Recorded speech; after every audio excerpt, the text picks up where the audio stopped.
very good evening, everybody, and it is a good one here. This is Gulf Harbour Radio, ZMH286.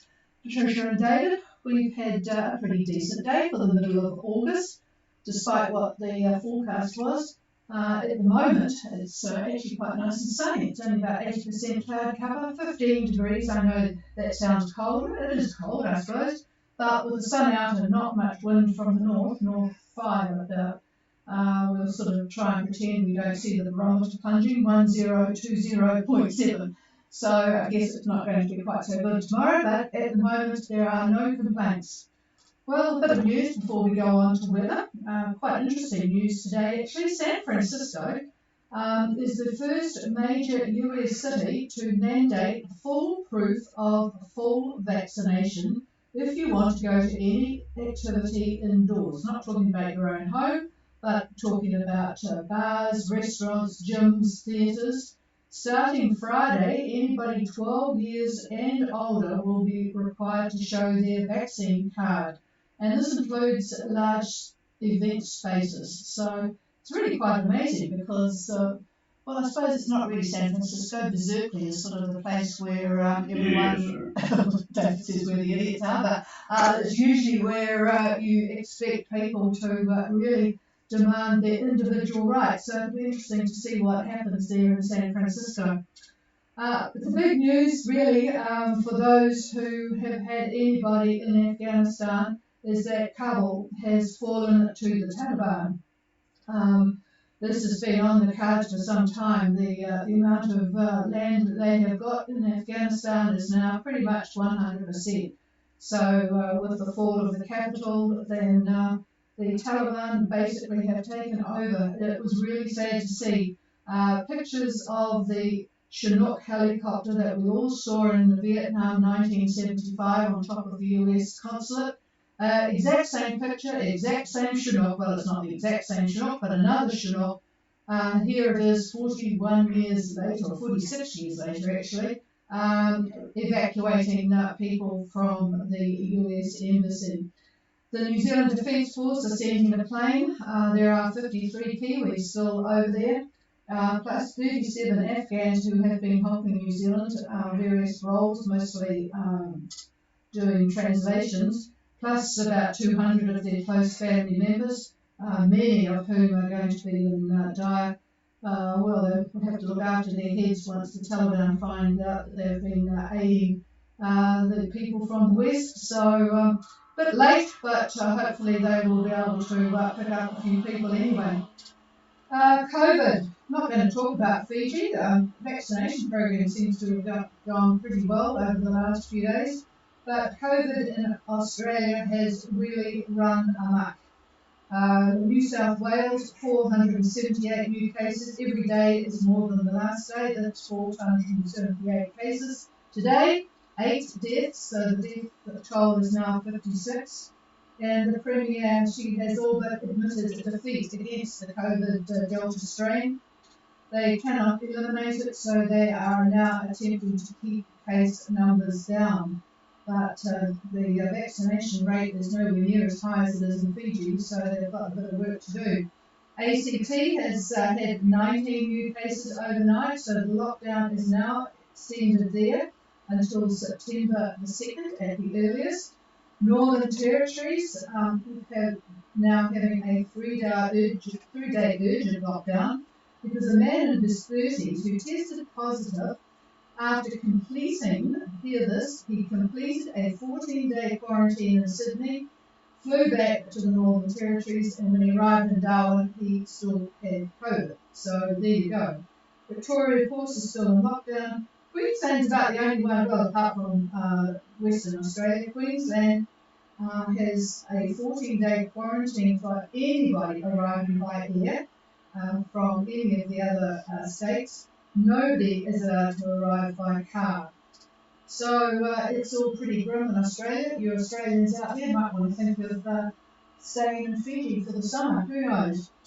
That's about it. Oh, apart from anybody from Canada listening, you have your voting day, September the 20th. Now it's today, September the 20th. You have another chance to vote. It's a quick one. The Mr. whatever his name is, Trudeau, must think that he's got everything sewn up there. So that's about it from the news. I see a few boats are on their way from the southern Lao, Bingalot and Titokakia on their way back to Savu, I presume. Lots of wind by the look of it in the Yasawas, but I'm going to pass the microphone to David to get the expert view on what's going on. Here he is. Yeah, Paul again from our weather desk, and mostly we'll be talking about the Lao when I get to the part about Fiji, but taking a look now at the synoptic picture, we've got a nice little high that's just south of Fiji, and a very nasty depression that's in the southern Tasman, and that is followed by a strong high in the Oz Bight, and we'll call it 1034 millibar. It's a big one, strong and big. There is plenty of cloud about in the tropics. We'll be looking at satellite imagery, plus like kind of about 3 troughs. One active trough, quite active, lies over the Solomons. Seems common. It almost seems perpetual. Lies over the Solomons and winds its way to Rotuma. Kind of looks like a snake. It goes north and south, then north and so forth. But it gets to Rotuma. Then cuts through Wallace and off to the north of Samoa and onward. And another trough runs from Niue to the southern Cooks, and the last one that I see lies over the northern Cooks. Now, Fiji Met Service has issued a strong wind warning, which is in force for the Osawas. Patricia mentioned a lot of wind there, and there is. Northeast V. Ludu for the strong wind warning, Vanua Ludu, Tabiuni, Kambabu, and the Lao and the Lonovi group. So all of those areas have got a strong wind warning. I expect cloudy periods with scattered showers through Wednesday with cool weather at night. I'm sure you'll appreciate the cooler weather. You've been having that release for weeks now in the evening, which is quite nice. My wind forecast for the rest of today for the Lao is east-southeast to southeast about 25 knots. By lunchtime tomorrow, I see east-southeast about 20 for the north and the south as well. Equal winds, east-southeast about 20. And by lunchtime on Wednesday, I would expect 15 to 20 in the northern Lao. That goes all the way to Savu, and east to east-southeast, about 15 knots for the southern Lao. So that's about it. That's the summary, and hope you have a good evening. And with that, I'll pass it over to the Chief. Well, we might not hear from him a lot tonight, busy sailing away, although it looks like a good push from behind, so I'm sure they'll have a fairly fast trip. This is Gulf Harbour Radio. Does anybody want to make contact, please? Paul. There he is. Got the crew on the job, have you, Charles? Go ahead, over. Evening, so let's all get a couple of days and really enjoyed it. And we really enjoyed the food on it, by the way, so we had a great time. And we are currently in 20 knots, 25 knots, just in 30 knots of the west, the we're on the Excellent line, which is start off today with a particular on its own, but they've got a little bit of 2 points that we would do again, not the one day. So we think we're going to get a comfortable 6 knots just for the April and getting up for the weekend. Otherwise, all is well on board, and we are more wonderful, strong signal that we think for the best think about. Yes, you're coming through really, really well. Anybody listening on streaming will hear you perfectly, Charles. And yes, I've got you and Tito here, but I don't see not tied down. Are they with you, over?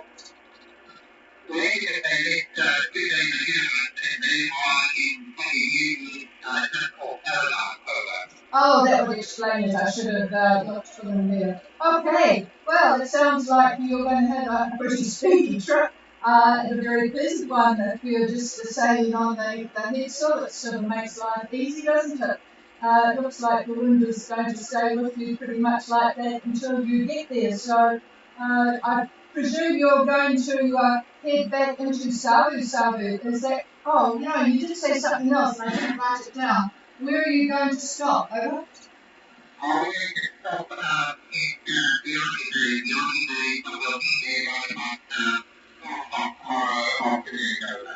Oh, okay. Yeah, the only way tomorrow afternoon. Well, you certainly know how to get in there.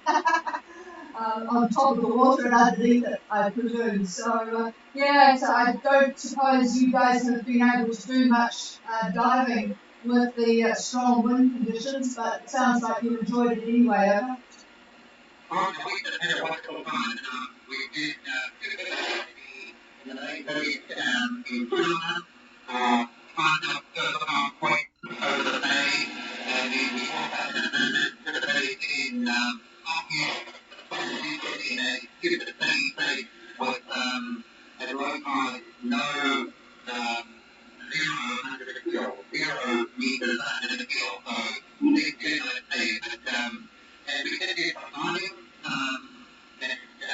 well, something on here, and we have provided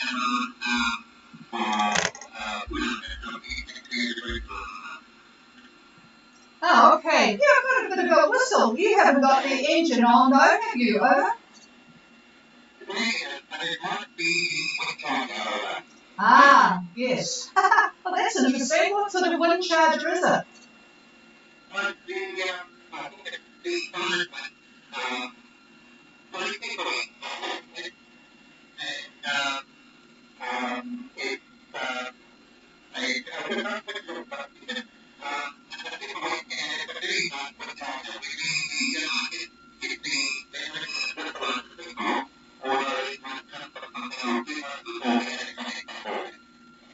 Okay, Superwind. Yeah, we don't really know that one. I think it's got quite long blades on that one, hasn't it? 3-bladed from memory. But anyway, yes, there is a bit of a. I haven't heard it on your signal before, so I suspect it's either that or something to do with maybe the autopilot. We could never run our well, we were a bit risky running our autopilot using the radio after I had blown up with rain a couple of times. But yeah, it's an interesting one. I haven't heard it before. All right. Well, have a very good, safe evening. Nothing much really between you guys and where you're going, until you get into daylight tomorrow. So that has been timed as well. So have a good passage, Charles. Over.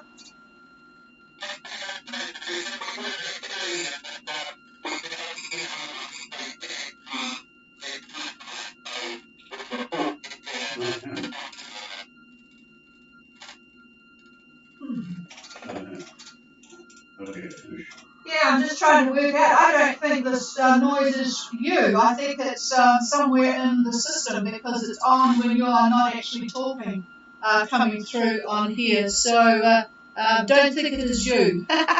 All right, this is we'll clear with Vicolot. Is there anybody else wanting to make contact? Please call.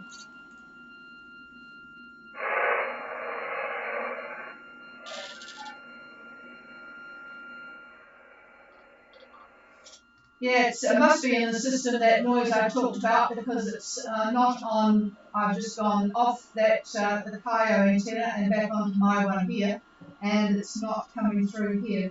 All right, just one final call. We will not be on tomorrow. We will only be on Wednesday. August is a very quiet month with nothing much happening, so we will not be on tomorrow.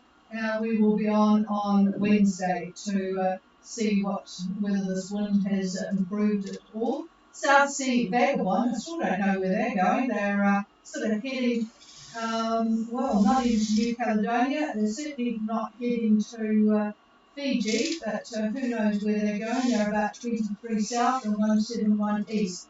So who knows? All right, everybody, have a very good evening, and we shall be back again on Wednesday. This is Gulf Harbour Radio, and we're clear.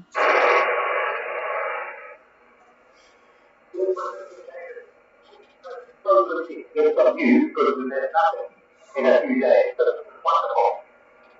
Yeah, well, sometimes there's not much on at all. And by the way, on the my own antenna now, and there's absolutely no noise coming from you, so you can apologise to your wind generator. It's not coming through. Yes, there is a bit happening. It's a bit disturbing that neither the US nor our government and the various news outlets were all saying, because people were talking to various Afghans, because there's a lot in New Zealand, of course, that came through a few years ago, and they were all in touch with people back in Afghanistan, and they were all saying that it's only a matter of days, and the government's just, I don't know, they had their head in the sand, so it's... Or somewhere. Or somewhere, says David.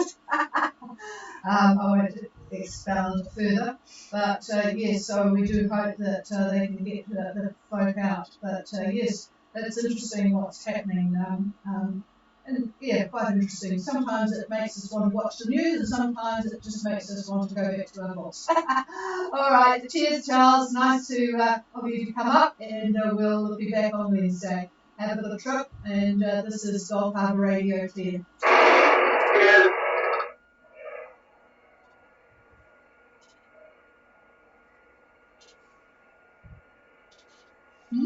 Don't know what's happening here.